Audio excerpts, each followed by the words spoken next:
Shalom and welcome to our new series in the book of Samuel, the people of Israel preparing for kingship. We've concluded the book of Judges, and we've completed the book of Joshua, and today we're beginning the book of Samuel, Samuel chapter 1.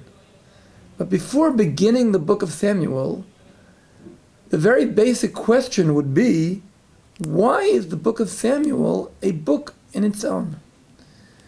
The book of Joshua described the people of Israel conquering, entering the land of Israel. The book of Judges referred to an era where kingdom was not yet established, and the leadership was in the hand of judges, shoftim. The book of Kings refers to an era where the leadership of Israel is kingdom. What happened in the book of Samuel?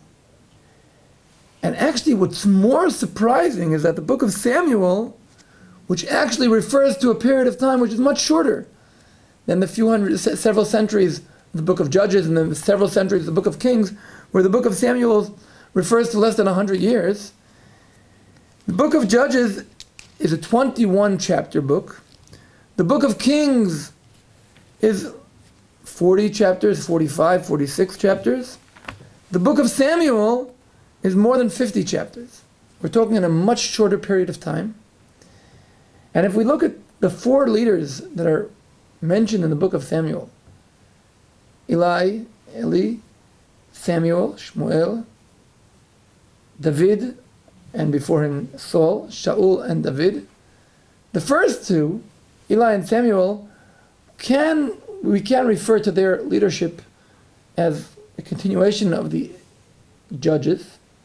Saul and David, Shaul and David, are of the kings. So why is this book a book unto itself? We're not going to be able to answer this question in this lesson, but I will try to give some kind of clue towards that answer.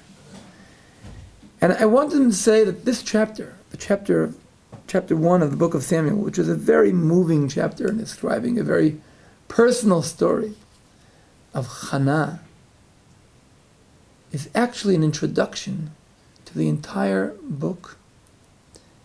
And I would say we are preparing here for two things that the Torah refers to as chosen by God.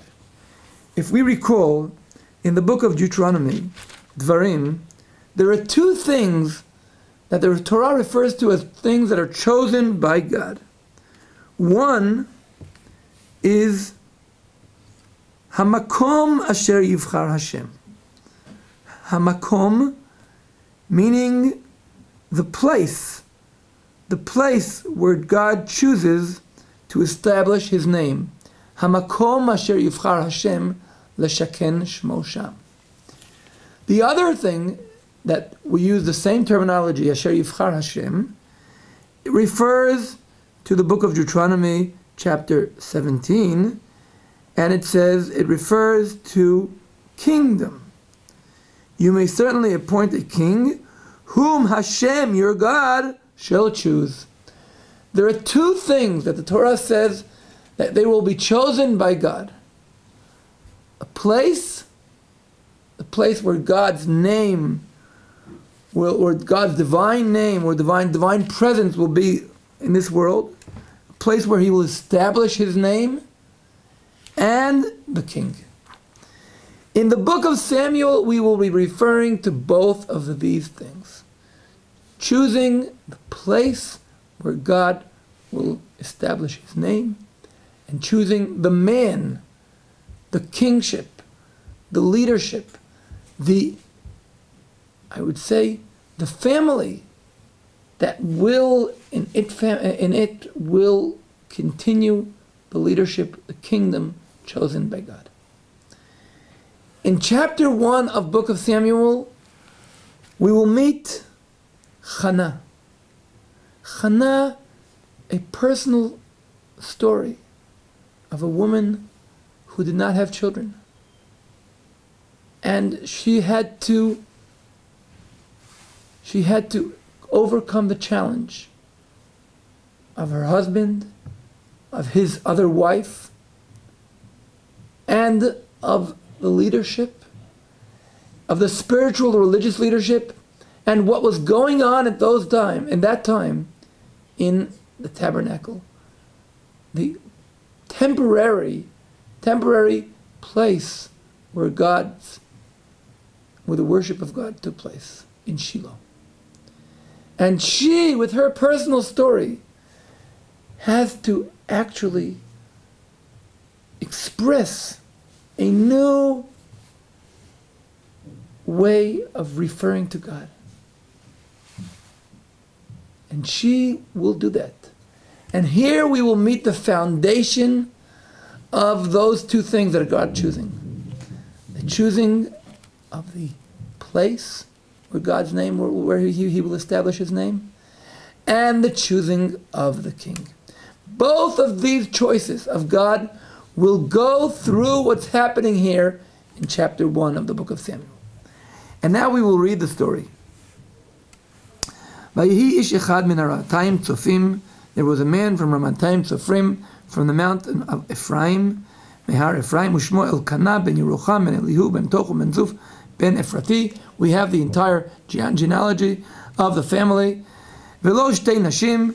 He has two wives. Shem ha'achat Hanna, Shem ha'shenit Pnina. One of them name is Hanna, the other one's name Pnina. Pnina had children, and Hanna had no children. Here we have two wives. One is a beloved one who does not bear children, and one is less beloved, and she has children. Usually the story is that a person marries a wife, he very much loves her, she does not manage to have children. He then brings another wife, and at a certain point, the first wife manages to have children. This definitely reminds us of the story of Sarah, the story of Rachel, and here we see the same story here with Hanna. And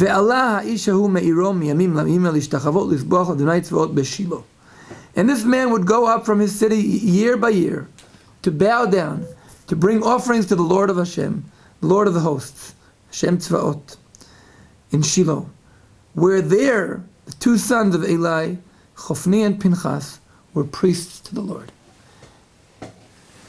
Two sons of Eli are priests, are Kohanim, in the tabernacle, the temporary place of the worship of God.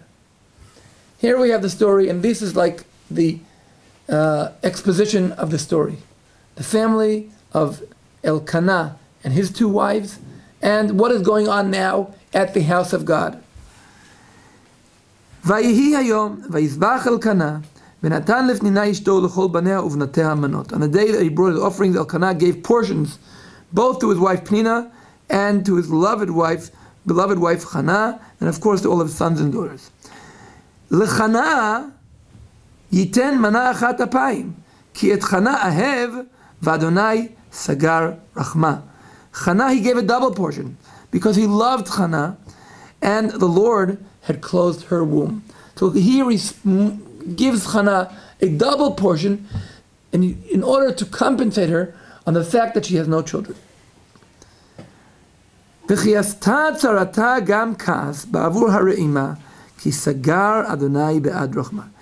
have a word, the word kas, in Hebrew today usually means anger. But in the Tanakh, we see that it refers to sorrow. And it says that Pnina had provoked her again and again in order to irritate her. I'm not sure that the exact translation would be to irritate her, but it would actually be, she would cause her pain. She wouldn't really, she was not very sympathetic to the sorrow of Hanna. Now Hanna had a few choices. She could go totally into despair, or she could demand from her husband, do something. We see, if we compare this to the story I mentioned before, Sarah, she brings in somebody else. She brings in Hagar. We see Rachel goes to Jacob and says to him, "What are you doing? Give me, make sure I have a son." And Hanna chooses a different path, a very unique path, We have never seen it before in the Tanakh. Here we see that Hanna is right now trying to overcome this challenge, but beyond the challenge of the fact that she has no children, she has two challenges. She has the other wife and her husband. Her husband Elkanah says to her, Hanna, why are you crying? Lama lo tuchli, why don't you eat? Velama yira levavech, why is your heart so broken? Halo anochi tov lach mi'asara banim, I am better than 10 children. Actually, I would say, if he would say to her, you are better than me than 10 children, maybe that would have been a different perspective, and maybe it would have touched her heart. But he said, I am better than you for you than 10 children. What we see here are two people who, Pnina and Elkanah, who both received the situation, I would say, fatalistic approach. The situation is like this, it cannot be changed. You, Hanna, will not have children. Pnina says, tough luck. That's the way it is. Life is not always what you want. Elkanah says, what do you want? You have me. And Hanna now is going with her sorrow. And she's not willing to accept this fact as something that cannot be changed. And what does she do? She goes, Takom Hanna, Acharei ochla b'shilo. She doesn't get up in the middle of the meal. She waits to the end of the meal. She gets up after they finish eating, and she goes to the house of God. And there's Eli sitting there. And she is very, very sad.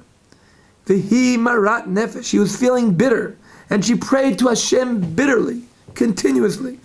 Uvacho tivke. Everything we see that Hanna does, it appears in the Torah very intensively. Bacho tivke. She cried. Vatidor neder. And she makes some kind of oath. She makes a vow to Hashem. And again it appears twice. Vatidor neder. If you see me, and every verb here is used twice to say how intensive. If you look at me, if you pay attention to what's going on with me, she says to Hashem. If you don't forget me, if you remember me, and you give your maidservant male offspring, then I shall give him to you, Hashem, for all the days of his life. She says to Hashem, please give me a son, and I will give him to you for the rest of his life. And she's crying from the top bottom of her heart. And then comes one more challenge. The next challenge is Eli. Vayomer Eleha Eli, Ad matai tishtakarin, hasirit yenech me'alayich. How long will you be drunk? Remove the wine. Rid yourself of your wine. She says to him, she doesn't answer back to him rudely, vice versa. She says, no, my servant, my master. I am a woman of embittered spirit. I have drunk no wine, nor strong drink. I have poured out my soul before Hashem. And then Eli says to her, if that's the case, Hashem will listen to your request. And here she respects Eli. She gives him much respect. And she talks to him, and she says to him, please, I want Hashem to listen to my prayer. And she refers to his words as words of prophecy. And from that moment, the second he had told her that a God would listen to his words, she suddenly changes her total attitude. Hanna represents here a person who's saying, I am not going to take the situation as it is. I am not going to say that what's going on now is the way it is. And what is going on now, we see, are two things. People are ignorant toward the very existence of the temple, because of one thing, the situation of what is going on in the temple at those times. The children of Eli, who are not respecting the people who are bringing offerings. And Eli himself, who is supposed to be the person protecting the honor and the dignity of the temple, he himself doesn't understand what's going on. He sees a lady crying and he thinks she's drunk. And he thinks things should be done the way they should be done. And he doesn't understand that the relationship to God is through the heart. And here we see Hanna, the mother of Jewish kingship, the mother of the person who is not willing to accept what's going on, and she says things can be changed. If you refer to God the way you should refer to God, if you talk to God the way you first should talk to God, things can be changed. You don't have to think that what's going on, that's the way it is, and accept it as if this is a law from God. No. Through talking to God, through prayer, through an attitude that things can be changed with respect to what's existing, things can be changed. And this is the main message that we learn in chapter 1 of the book of Samuel from Hanna, who is preparing for us two things: the royal kingdom, the royal kingship of Hashem, and the house of Hashem. Two things chosen by God Himself. Shalom.